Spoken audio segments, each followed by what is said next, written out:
Okey, Assalamualaikum warahmatullahi wabarakatuh. Saya nak tunjuk cara macam mana nak gunakan Suri Dunia Hub. Yang pertama sekali login, pergi ke suriduniahub.com. Okey, so nanti akan dapat paparan macam ni. Okey, ke depan dia. Kemudian di sini adalah butang menu. Butang menu ni dia akan ada 3 sahaja, home, blog dan my account, sebab kita belum register. Jadi ahli kayangan kena register dulu, baru akan appear fungsi shop untuk belian barang. Okey, kemudian pergi ke my account. Okey, kemudian boleh masukkan username ataupun email address. Ini untuk login. Scroll ke bawah sikit. Okey, dia akan ada tulis register kan.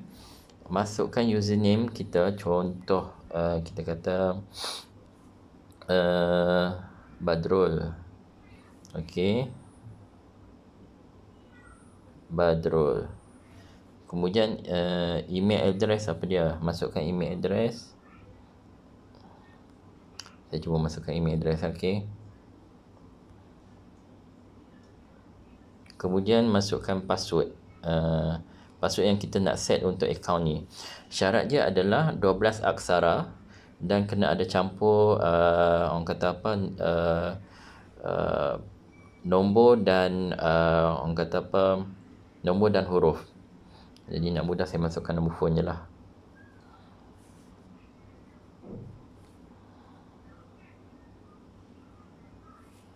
Okey, bila dia keluar butang register ni, maksudnya password tu boleh diguna pakai.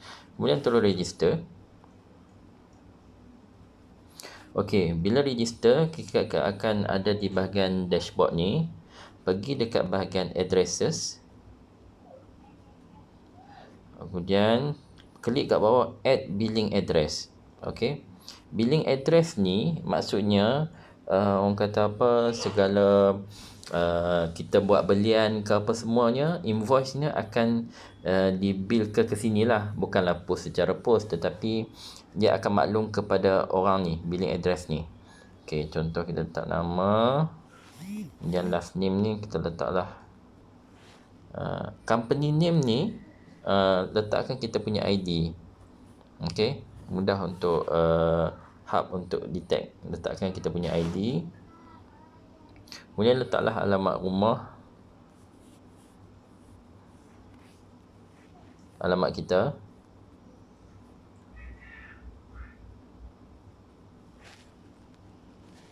Bandar. Kemudian state ni Kedah. Postcode 06100. Kemudian kita punya phone number lah. Okey, so dah selesai tu kita save address. Bila kita dah save address ni, okey lah, ada macam tu lah kan. Shipping address ni biarlah, shipping address biar. Kemudian macam mana kita nak buat order? Yang pertama adalah kita pergi dekat menu ni, akan ada menu shop. So kita klik dekat shop ni, dia akan keluar produk yang ada. Produk yang keluar dekat sini adalah produk yang available dekat Suri Dunia Hub. Kalau produk tu tak ada, maksudnya memang tak ada stok. Okey, so yang keluar kat sini adalah yang ada stok saja. Kita boleh filter, nak tengok by kategori. Contoh kalau Life Healthier ni suplemen lah, Look Younger Longer ni youth, kemudian Daily Care ni Herbal Blend, dan seterusnya. So kita boleh pilih lah, kalau kita nak ambil Life Healthier ni suplemen saja. So pilihlah, ada kita nak add to cart terus. Okey, add to cart terus. Quantity nanti dulu, quantity biar dulu. Ataupun kita nak search kat sini, contoh kata ESP. Okey, yang kita nak order ESP, sini ada ESP, klik ESP. Yang ni kita boleh letak quantity, contoh nak letak 2 kan, add to cart terus. Kemudian bila kita dah selesai, okey, kita dah selesai buat pembelian, kita klik dekat troli ni ada troli ni kan, belah atas kanan ni. Okey, kemudian kita pergi ke kalau kita nak view card, maksudnya kita nak tengok dulu apa yang kita beli, ataupun check out ni terus kita nak buat pembayaran lah. Okey, kita pergi ke view card ni. So inilah pembelian kita. Contoh kita komplit nak tambah lagi, so kita tambah lah. Okey, jadi 3. Okey, so dia akan automatic update kita punya jumlah harga berapa kan. Kalau kita nak shopping, tekan continue shopping ni, pergi balik dekat shop tadi. Kemudian kat sini ada dua pilihan shipping. Yang pertama adalah flat rate ni. Flat rate ni maksudnya post lah, by post direct, ataupun self pick up. Self pick up tak adalah RM10 tu.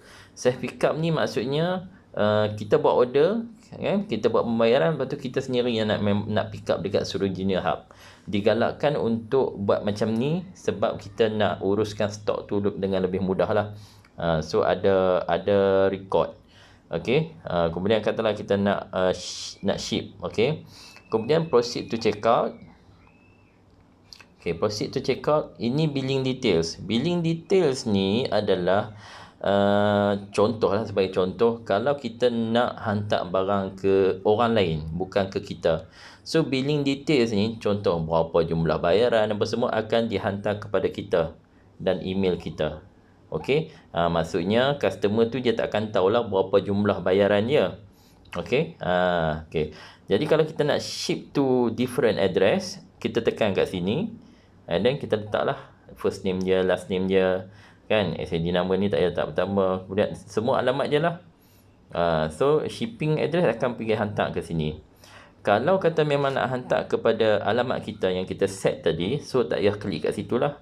Jadi shipping tu je akan pergi ke alamat kita ni, alamat billing details ni.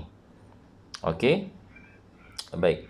Kemudian kita tengok kita punya total order berapa, 409. Buat masa sekarang ni, pembayaran adalah kita buat secara direct bank transfer, macam yang duk buat selalu tu, direct bank transfer dengan cash on delivery sahaja. Okey, pastikan untuk buat place order dulu, baru buat transfer bank. Sebab kita tak nak bila kita dah transfer dulu, tiba-tiba kita nak order, barang tak ada. Okey, contoh saya buat direct bank transfer. Okey, kemudian saya nak post, kemudian kita place order. Place order, selesai. Tunggu je naik invoice dulu.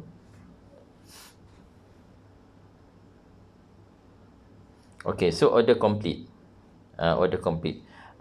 Dia akan kata sini, sila buat bayaran di akaun bank tertera dan WhatsApp nombor. Ini abaikan, nanti kita akan bagi satu Google Form untuk you all upload detail transaksi. Kat situ just tulis nama, kemudian jumlah bayaran berapa, kemudian jumlah UV berapa, dan upload screenshot bank lah. Okey, kita sekarang tengah nak uruskan untuk payment gateway. Cuma payment gateway ni dia take time untuk verify. Dia ambil masa 3 hari 3 hari bekerja. Dia ambil masa 3 hari bekerja untuk ni. Jadi buat masa sekarang ni kita guna cara old school lah. So selesai kita buat order apa semua ni, dah selesai buat order, selesailah kita punya order. Habis takat tu. Jadi benda ni memudahkan kepada Suruh Junior Hub untuk tengok order, kemudian untuk orang kata apa, nak uruskan bilangan stok apa semua. Okey, so jadi minta untuk semua ahli guru kayangan untuk register dulu. Okey, kalau ada apa-apa permasalahan boleh tanya Amirul, dan Amirul akan tanya saya lah, ataupun nak direct dengan saya terus pun boleh, tak ada masalah. Okey, terima kasih.